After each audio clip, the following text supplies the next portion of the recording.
पिछले 4 साल में 5-5 बार बैठना पड़ रहा है, हर एक बॉर्डर पर जाना पड़ रहा है। प्रधानमंत्री जाते हैं अलग अलग मुल्कों में तो बोलते हैं कि हिंदुस्तान एक मदर ऑफ डेमोक्रेसी है, लेकिन हम देखते हैं कि जब बॉर्डर पर अपने हक की मांग कर रहे हैं लोगों को रोक दिया जा रहा है, कीलें बिछा दी जाती हैं, तो आपकी कहाँ डेमोक्रेसी है? किसान अपने हक की बात कर रहे हैं तो ये आपको खालिस्तानी बताने लगते हैं क्योंकि आप पगड़ी पहनते हैं। के पास कोई काम रहा नहीं। अब सुप्रीम कोर्ट ऐसी हो गई है कि वो उसको अगर अयोध्या के मामले में फैसला अगर सुनाना है तो वो वेट करता है कि रात में भगवान सपने में क्या बोलेंगे, उस हिसाब से कल हम जाके सुप्रीम कोर्ट में बोलेंगे। ਅਨਮਿਊਟ ਉੱਤੇ ਜੁੜੇ ਹੋ ਤੁਸੀਂ ਤਾਂ ਅਸੀਂ ਖਨੌਰੀ ਦਾਤਾ ਸਿੰਘ ਵਾਲਾ ਬਾਰਡਰ ਤੇ ਮੌਜੂਦ ਹਾਂ, ਜਿੱਥੇ ਜਵਾਹਰ ਲਾਲ ਨਹਿਰੂ ਯੂਨੀਵਰਸਿਟੀ ਦੇ ਪ੍ਰੈਜ਼ੀਡੈਂਟ ਧਨੰਜੇ ਜੀ ਸਾਡੇ ਨਾਲ जुड़े ने, किसानों का हाल चाल पूछने लिए आए ने। तो धनंजय जी नाल गलबात करते हैं। धनंजय जी, कैसे यहाँ पर आपका आने का, सबसे पहले ये बताएं कि आपका आने का सबब कैसे बना यहाँ पर? जी, हमें पता चला, और जिस तरह से पुराना आंदोलन था किसान आंदोलन, और उसके बाद ये आंदोलन जो चल रहा है, तो देश भर में इसके बारे में लोगों को मालूम है। और बतौर जिम्मेदार नागरिक कह लीजिए, छात्र के साथ एक नागरिक होने के नाते एक जिम्मेदारी के बतौर हम यहाँ पे आए हैं कि एक साथी हैं हमारे बीच से, जगजीत सिंह डल्लेवाल, जो एक देश के नागरिक हैं और किसानों के हक और हुकूक के लिए लड़ रहे हैं। पिछले 45 दिन हो गए हैं भूख हड़ताल में बैठे हुए हैं। तो एक ज़िम्मेदार नागरिक के बतौर हमें मिलना चाहिए कि जो व्यक्ति बात कर रहा है कि एमएसपी के सवाल पर, जो कह रहा है कि स्वामीनाथन रिपोर्ट जो है उसको लागू किया जाए, उस कमेटी की रिपोर्ट को लागू किया जाए, उसके साथ साथ आप देख लीजिए किसानों की स्थिति आज ये हो गई है, सिर्फ पंजाब हरियाणा की बात नहीं करूँ, पूरे देश भर में किसानों की स्थिति बहुत बदतर कर दी गई है। जबकि कहा जाता है कि देश, किताबों में हमने पढ़ा था कि भारत एक किसानों का देश है, और ये सारी चीज़ें पढ़ते हुए हम आए थे। लेकिन आज किसानों को पिछले 4 साल में 5-5 बार बैठना पड़ रहा है, हर एक बॉर्डर पर जाना पड़ रहा है, और उसके साथ साथ आप देखिए कि बॉर्डर पे रोक दिया गया है कि इस देश में जहां कहा जा रहा था कि लोकतंत्र, डेमोक्रेसी, मदर ऑफ डेमोक्रेसी है ये देश।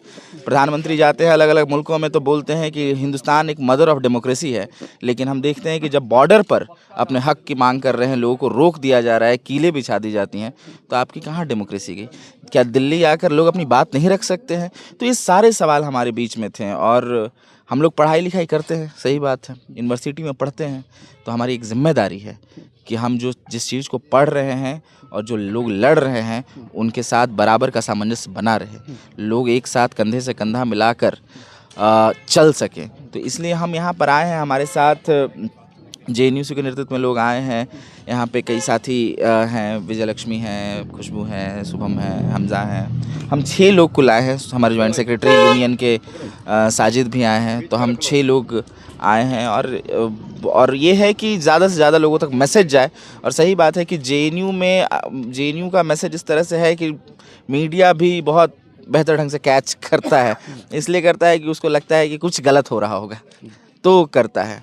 नहीं भाई, हम देश के किसानों के लिए आए हैं, हम देश की मतलब अन्नदाताओं के लिए आए हैं, और उनसे जुड़े देश के तमाम लोग हैं, तो हम उनके लिए यहाँ पे आए हैं। तो आपने आंदोलन में घूमे, आपने देखा कि किसान, जो आंदोलनकारी किसान है, वो किस स्थिति में यहाँ पर हैं। बहुत कम साधन है इनके पास। तो इनको तो बोला जाता है कि ये तो खालिस्तानी है, जैसे आपके यूएनयू में बोला जाता है कि टुकड़े टुकड़े गैंग जहाँ पर है, तो इनको भी ऐसे ही बोला जाता है। तो इसके बारे में आपका क्या? बिल्कुल, देखिए, इस सरकार को जब चीज़ें छुपानी रहती है, या सरकार का ईगो इतना है कि जो भी इसका क्रिटिक करता है, कोई भी आलोचना करता है, कोई बोलता है कि ये पॉलिसी गलत है, इस पॉलिसी को मत लाइए, या फिर ये पॉलिसी हमारे लिए उपयुक्त है, इसको लाइए। जब छात्र बोलते हैं यही बात कि शिक्षा को सस्ता कीजिए, बेहतर कीजिए, तो उनको टैग करना लगते हैं। तो किसान आप लड़ रहे हैं, किसान अपने हक की बात कर रहे हैं, तो ये आपको खालिस्तानी बताने लगते हैं क्योंकि आप पगड़ी पहनते हैं, इसीलिए आपको खालिस्तानी बता रहे हैं। हम कलम से लिखते हैं तो हमें अर्बन नक्सल बोलते हैं। कोई आदिवासी अगर अडानी के खिलाफ, जो अडानी पूरा का पूरा जंगल को नोच देता है छत्तीसगढ़ में, उसके खिलाफ लड़ रहे होते तो उसको नक्सलाइट बता दिया जाता है। कोई अगर मुसलमान लड़का हाथ में संविधान लेकर अगर खड़ा रहता है सीए एनआरसी के आंदोलन में, तो उसको आतंकवादी बता दिया जाता है। तो यही है, टैग करना इस सरकार को सिर्फ आता है, देश के सवालों को सुनना नहीं आता है, सिर्फ मन की बात करना आता है और जनता क्या बोलती है, जनता के सवाल क्या हैं, जनता के हुकूक की क्या बात है, उस पर पूरी तरह से इसकी चुप्पी है। और यही कारण है कि आज हम यहाँ पे हम लोग जब आए तो हम देख रहे हैं ना कि स्थिति सच में बहुत स्थिति बेहतर नहीं है। यहाँ पे आम किसानों की, जो किसान यहाँ पे हैं, उसके साथ डल्लेवाल साहब की भी स्थिति जो है, उसके साथ आप देखिए कि बॉर्डर पे रह के एक सड़क पे आकर हमें आंदोलन करना पड़ रहा है, जबकि इसको संसद में कब का उठ जाना चाहिए था। इस बात को संसद में पॉलिसी बनाते हैं, बना लेते, लेकिन ये नहीं सुन रहे हैं।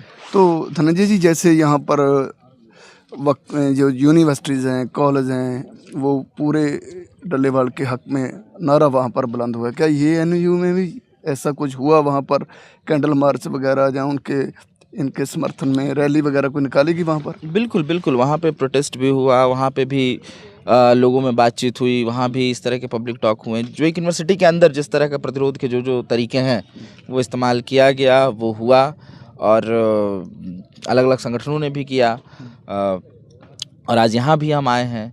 तो है कि इस लड़ाई को आगे ले जाने की हम और छात्रों के बीच में ज़्यादा से ज़्यादा जो जिससे हम एकदम सीधे सीधे जुड़ते हैं युवाओं और छात्रों से, तो उनके बीच में डिस्कोर्स बने, उनके बीच में सवाल जाए कि नहीं, हमारे देश के लिए कोई व्यक्ति बैठा हुआ है 45 दिन से भूख हड़ताल पे, तो ये सवाल जायज़ है, ये पूरे देश का सवाल है, तो इसलिए आपको आगे आना पड़ेगा।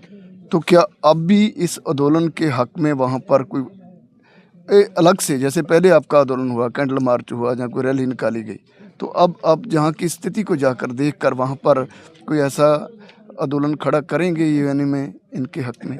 बिल्कुल बिल्कुल, यही हम कह रहे हैं कि सवाल हमारे लिए बहुत महत्वपूर्ण है, किसानों का सवाल, क्योंकि विश्वविद्यालय में जहाँ छात्र छात्राएं पढ़ते हैं, स्टूडेंट्स पढ़ते हैं, उनके कईयों के माँ पिताजी किसान हैं, और वही कम फीस लग रही है उनकी 180 रुपये में, 260 रुपये में वो पढ़ाई कर पा रहे हैं।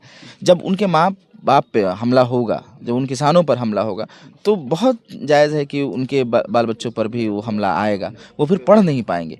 तो हम देख रहे हैं कि इसी तरह से कि वो जो तमाम छात्र हैं, उनकी आवाज़ बची रहे कैंपस में, और किसानों की आवाज़ बची रहे देश में। तो ये दो महत्वपूर्ण सवाल हैं। और इसके साथ आप देखिए कि लोग पूछते हैं कि आप प्रोटेस्ट नहीं करते हैं क्या? हम क्यों नहीं करेंगे प्रोटेस्ट? इस देश का तमाम नागरिक, इस देश का किसान, इस देश का मजदूर, इस देश का कोई भी नागरिक जो एक माचिस की डीओपी खरीदता है, उस पर टैक्स देता है, और उस टैक्स के पैसे से हम पढ़ते हैं।